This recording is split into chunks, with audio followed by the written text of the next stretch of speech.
This is the moment the United States Navy stood between the world and nuclear annihilation.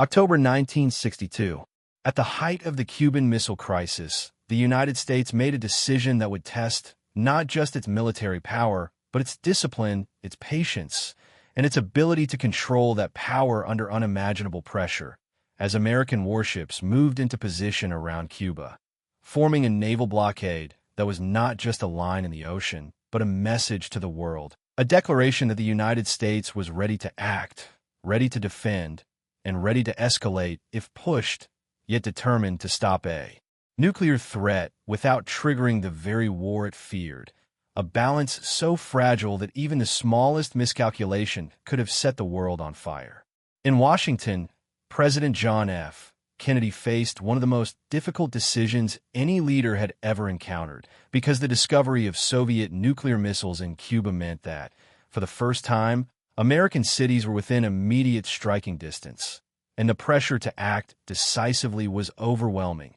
with military advisors presenting options that ranged from airstrikes to full-scale invasion, each one carrying the risk of rapid escalation, each one potentially leading to a direct nuclear exchange with the Soviet Union. And yet, instead of choosing immediate destruction, Kennedy chose something far more complex, a calculated show of force combined with restraint, a naval quarantine designed to stop the flow of weapons while leaving space for diplomacy, a move that depended entirely on timing, communication, and the ability of American forces to hold their ground without overreacting.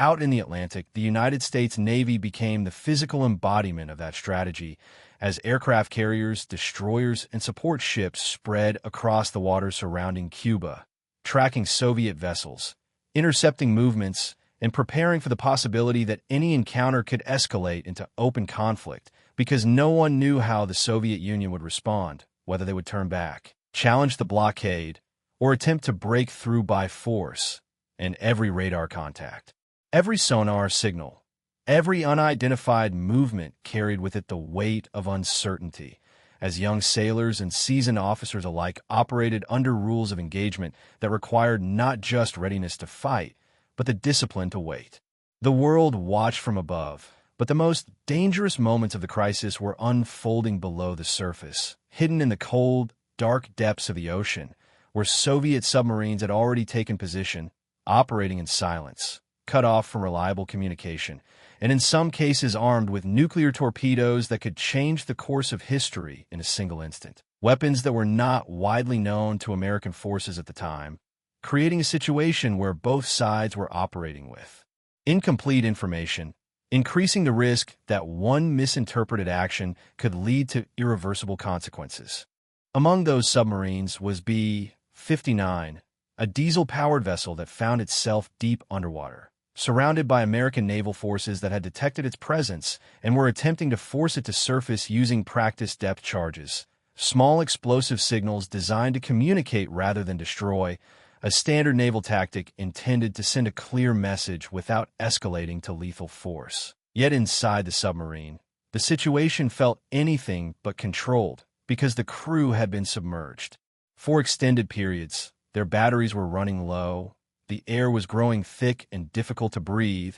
and the internal temperature had risen to extreme levels, pushing the men inside to the limits of physical and psychological endurance. Cut off from Moscow and unable to receive clear instructions, the crew of B-59 had no way of knowing whether war had already begun, and as the pressure from the depth charges continued, echoing through the hull like distant thunder, the captain began to interpret the situation in the worst possible way, believing that the submarine was under attack and that global conflict might already be underway, a conclusion that, given the circumstances, did not seem unreasonable. Because from his perspective, there was no visible difference between a warning signal and the opening moves of war. Inside that confined space, where every sound was amplified and every second carried increasing tension, the decision was made to prepare a nuclear torpedo for launch, a weapon with the power to destroy an entire fleet,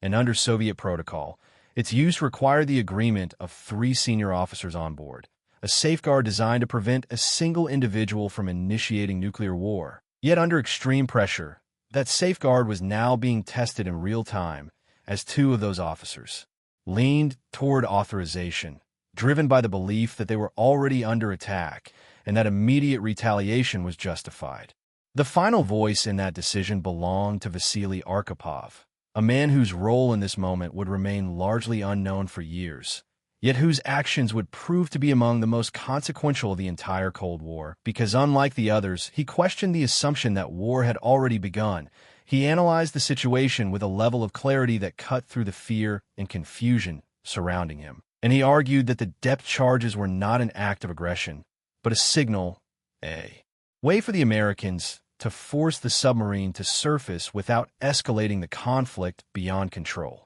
What followed was not a simple disagreement, but a tense and critical confrontation within the submarine, as Arkhipov resisted the push toward launch, standing firm against both the captain and the mounting pressure of the situation, knowing that if he was wrong, hesitation could cost them their lives, but also understanding that if he was right, acting too quickly could trigger a chain reaction that would engulf the entire world in nuclear war. And in that moment, the fate of millions depended, not on weapons, fleets, or political speeches, but on the judgment of a single individual operating in isolation, without confirmation, without reassurance, and without the luxury of time. Because the protocol required unanimous agreement, Archipov's refusal was enough to stop the launch, and slowly, as the situation stabilized and the submarine eventually surfaced, the immediate threat passed, leaving behind a reality that few at the time fully understood,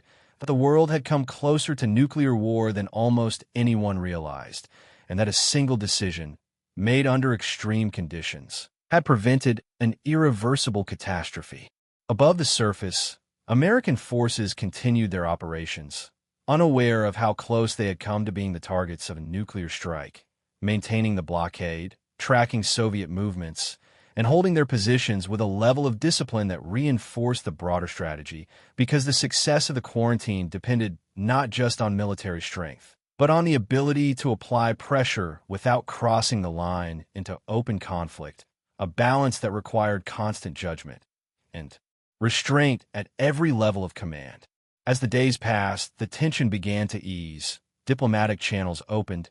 and negotiations between the United States and the Soviet Union led to a resolution that would bring the crisis to an end, with the Soviet Union agreeing to remove its nuclear missiles from Cuba and the United States, in a move that was not publicly emphasized at the time, agreeing to remove its own missiles from Turkey, a compromise that allowed both sides to step back without appearing to surrender, preserving a fragile sense of balance in a world that had come dangerously close to destruction. Looking back, the events of those days reveal a different kind of strength, one that goes beyond firepower and into the realm of control, discipline, and decision-making under pressure, because while the presence of American naval forces played a critical role in shaping the outcome, it was the combination of strategy, restraint, and human judgment on both sides that ultimately prevented disaster. A reminder that in moments of extreme tension, the most powerful action is not always the one that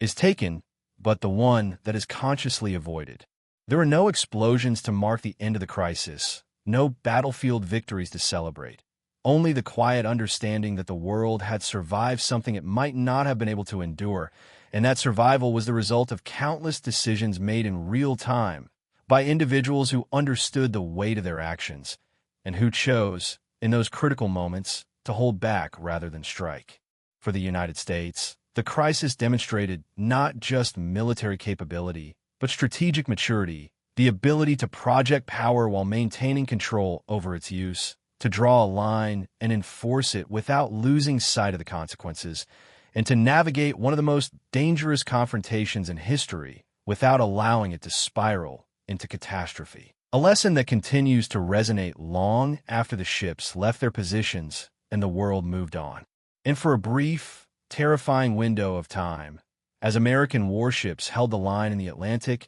and a submarine deep below considered launching a nuclear weapon, the fate of the world hung in the balance, not decided by a single explosion, but by the absence of one, a silent outcome that changed everything precisely because it left everything intact. If you found this story as powerful as I did, consider subscribing to the channel. There are many moments in history like this, moments that almost changed everything. And if you enjoyed the video, a simple like really helps more people discover these stories. Thanks for watching, and I'll see you in the next one.